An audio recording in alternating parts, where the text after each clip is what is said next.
For today's video, tuturuan ko kayo kung paano gumawa ng basic chiffon cake. Yes guys, napakadaling tularan ang aking recipe. Para sa dry ingredients guys, kailangan natin ng 2 1/4 cup ng all-purpose flour. 1/4.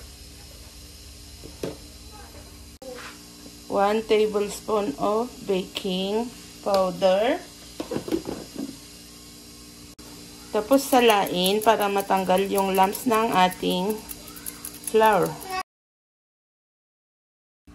1/4 cup of sugar. And a pinch of salt. Then mix and set aside for later use. Then, sa ating 7 itlog, kailangan nating paghiwalayin ang puti at egg yolk.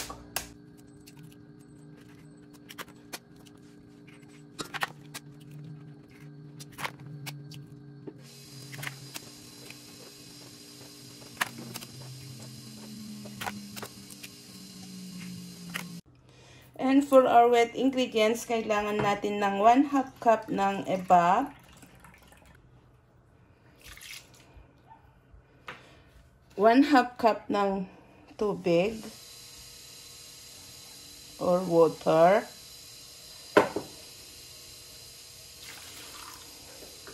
then 1/2 cup ng cooking oil.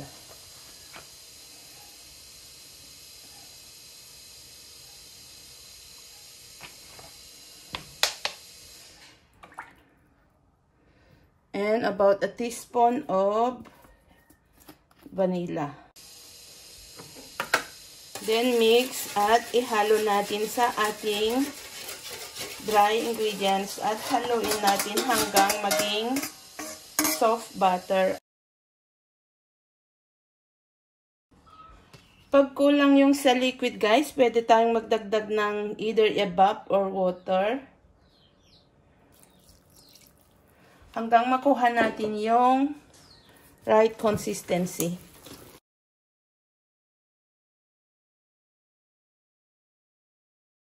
Pag kulang pa, magdagdag lang ng paunti-unting tubig.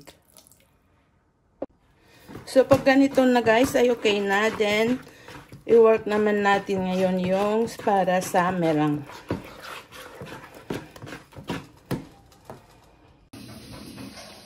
So, para sa ating meringue, kailangan muna nating i-beat para mag-fruity. Then, magdagdag tayo ng 1/2 teaspoon of cream of tartar. Then, i-beat natin.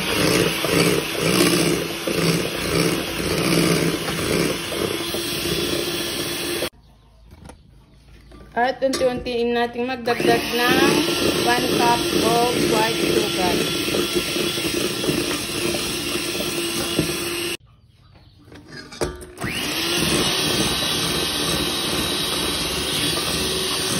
So, i-beat natin hanggang mag-soft stick ang ating meringue. So, pag ganito na ang ating meringue ay okay na, idagdag na natin sa ating butter. So, paghaluin na natin ang meringue at ang ating butter.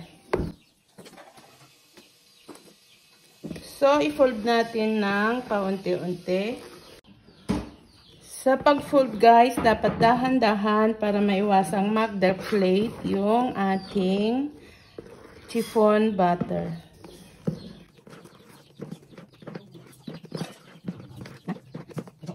So, pag ganito na ay okay na, transfer na natin sa ating baking pan.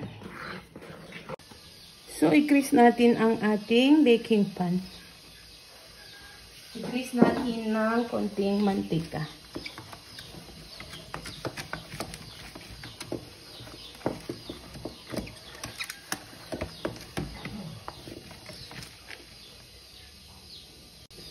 Then, i-transfer na natin ang ating chiffon butter.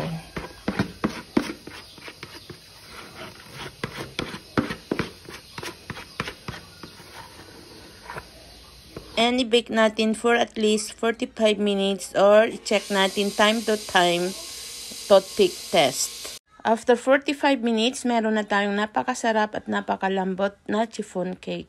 At habang pinapalamig natin, kailangan nating itaob para maiwasang ma-deflate. So this is it guys. Thank you for always watching and follow for more.